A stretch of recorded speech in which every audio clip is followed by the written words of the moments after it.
pada tanggal 9 Januari 1987, tepatnya di negara Singapura. Seorang petugas polisi yang kita sebut saja sebagai polisi G baru saja menerima laporan dari seseorang yang merasa curiga sejak 2 tahun lalu, di mana dia mengaku kalau dia pernah memakan masakan kari, di mana rasa kari itu begitu aneh.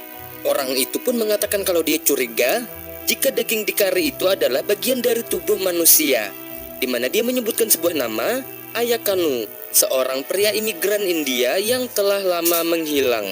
Di sini, polisi G nampak meragukan perkataan orang itu, di mana dia mengira jika orang itu sedang mabuk atau hanya sekedar bercanda.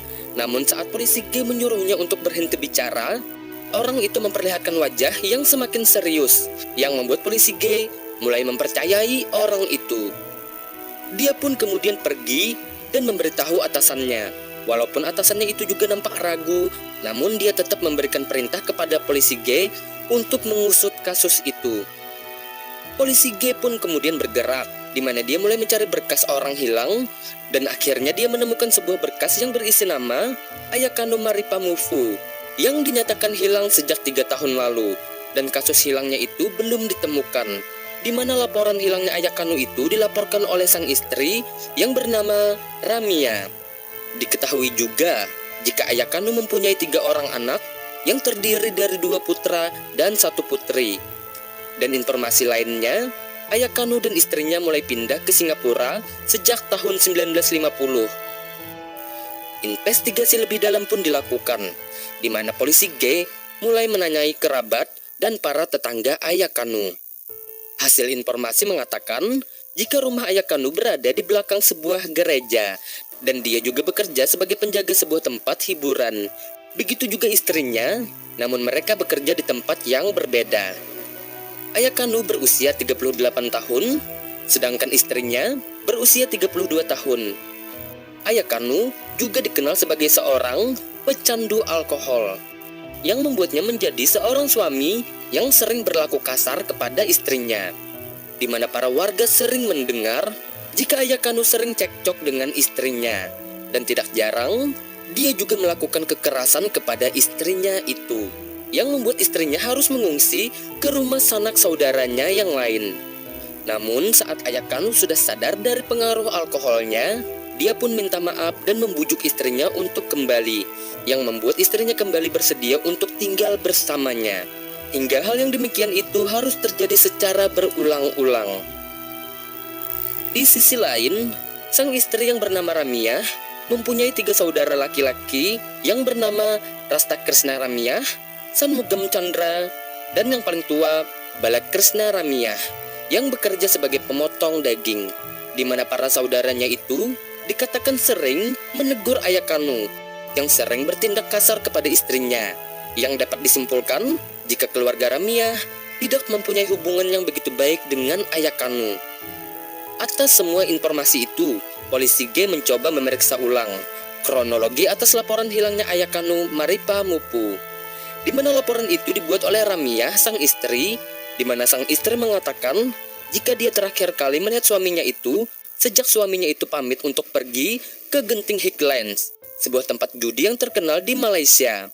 Dari keterangan sang istri, setelah itu suaminya itu pun tak pernah kembali lagi. Namun hasil pemeriksaan lebih lanjut yang dilakukan oleh polisi G, jika tidak ada catatan yang menunjukkan jika Ayakanu pernah bepergian meninggalkan Singapura. Dan informasi janggal lainnya, jika sebelum Ayakanu menghilang, dia telah meminta cuti kerja kepada atasannya, di mana hal itu tentu cukup mengherankan jika Ayakanu pergi sebelum hari cuti yang dipersiapkannya itu tiba, di mana dia menghilang 2 hari sebelum izin cuti kerjanya. Hal janggal lainnya, menurut informasi warga, setelah laporan Ayakanu menghilang, sang istri beserta keluarga nampak tenang, dan mereka juga sering bepergian meninggalkan rumah. Diketahui juga jika sekarang sang istri bekerja di sebuah gereja dan dia membawa beberapa anggota keluarganya. Polisi G pun mulai menduga tentang sesuatu hal yang buruk, terutama kepada sang istri dan saudaranya yang bekerja sebagai pemotong daging, di mana dia kembali teringat tentang masakan kari yang mempunyai rasa aneh, seperti informasi awal yang telah diterimanya. yang membawa dia pergi ke kasus ini. Sampai akhirnya dia memutuskan untuk melakukan investigasi secara langsung dan menetapkan beberapa tersangka.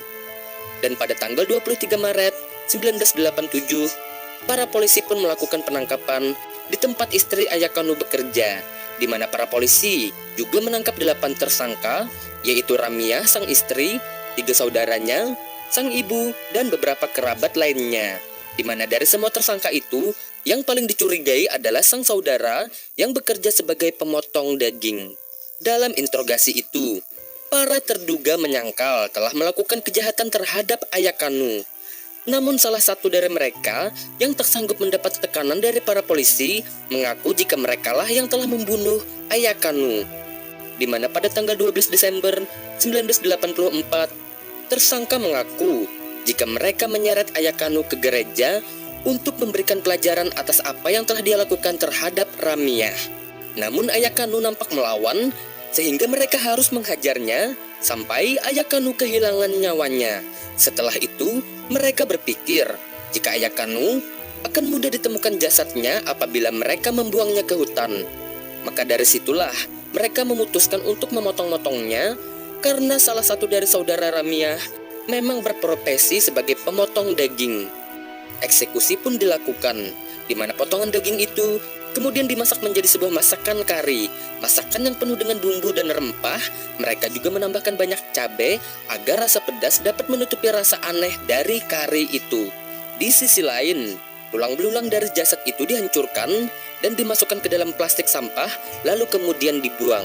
Sementara itu, masakan kari yang dibuat dengan jumlah cukup besar itu pun kemudian sebagian dibuang begitu saja, dan sebagian lagi dibagikan ke beberapa gereja untuk makanan para jemaah yang datang.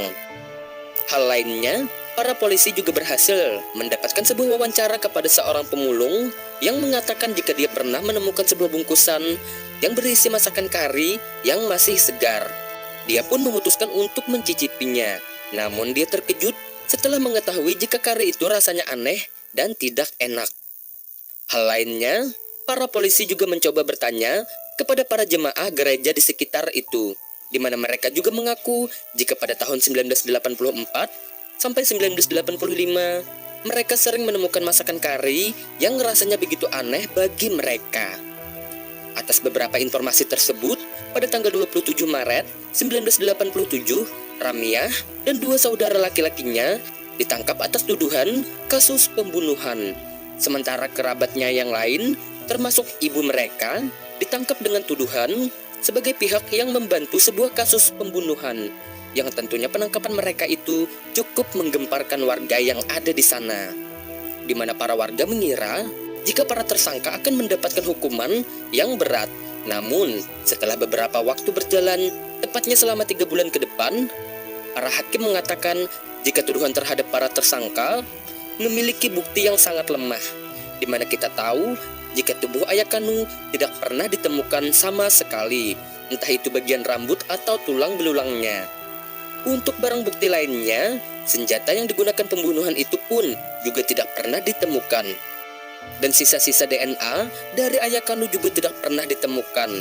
Berhubung kasus ini terjadi pada tahun 1984, yang artinya pada tahun itu, kecanggihan untuk melakukan penyelidikan sebuah kasus memiliki kemampuan yang terbatas, yang membuat 6 tersangka itu kemudian dibebaskan. Namun, para tersangka itu masih bisa dituntut, di mana jika kemudian hari para polisi berhasil menemukan barang bukti yang bisa memberatkan para tersangka itu. Namun setelah beberapa waktu, Ramiah dan 2 saudaranya kembali ditangkap dan dimasukkan ke dalam penjara selama 4 tahun lamanya. Namun secara keseluruhan, kasus ini menimbulkan begitu banyak pertanyaan tentang siapa pembunuh Ayakanu yang sebenarnya. Dan inilah sebuah kasus tentang isu kari manusia yang terjadi di Singapura pada tahun 1984. Oke, terima kasih sudah menonton sampai selesai. Mohon maaf jika ada kesalahan kata, cerita, atau penyebutan nama. Mohon berkomentar, like, dan jangan lupa untuk subscribe channel ini. Akhir kata, sampai jumpa.